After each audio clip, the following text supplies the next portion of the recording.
Was everything that your ex said to you about how they feel about you a lie? You had all these plans for the future. They told you they loved you.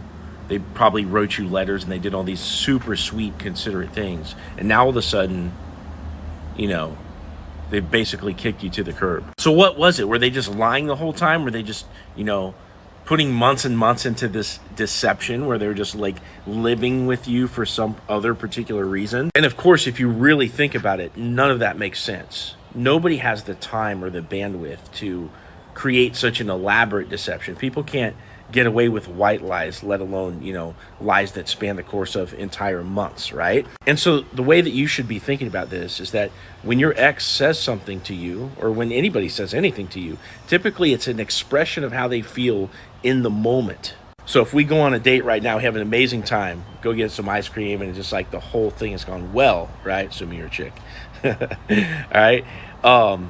When we're coming down the high off of the emotions, right? When we're coming down off that high, like there's probably going to be like this peaceful feeling that sets in, where it's just like, I love you, and it's in direct correlation to that experience that we just had. Whereas if we're fighting, okay, and you're telling me how you feel, and then I'm feeling attacked, and I'm trying to I'm interrupting you, and you don't feel heard because I'm interrupting, but I'm trying to set the record straight because I'm feeling attacked, and we're both vying for stage time at the exact same time instead of being patient and listening to each other. You might say something like, I hate you. And of course, that isn't universally true either, because, once we solve that argument, you're not going to feel that way anymore. And so anything your ex said to you in the past that doesn't match up with this current reality that you're experiencing after the breakup, okay, it's because they were saying what they felt in that moment. Now, I don't want you to freak out about this and say, well, how can I ever trust somebody's love again?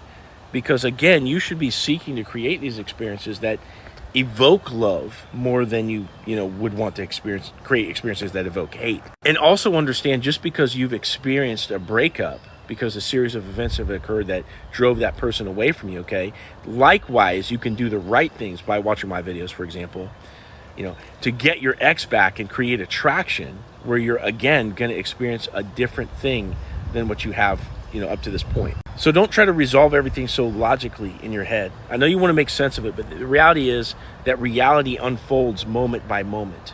And people say what they mean in these moments. And nobody can make some kind of permanent statement about the future because it hasn't even occurred yet. So if you want some more clarity about your breakup and your situation, click on my profile, click this link, and book a call with me, and we'll have a discussion about what it is that you went through and what you can do next.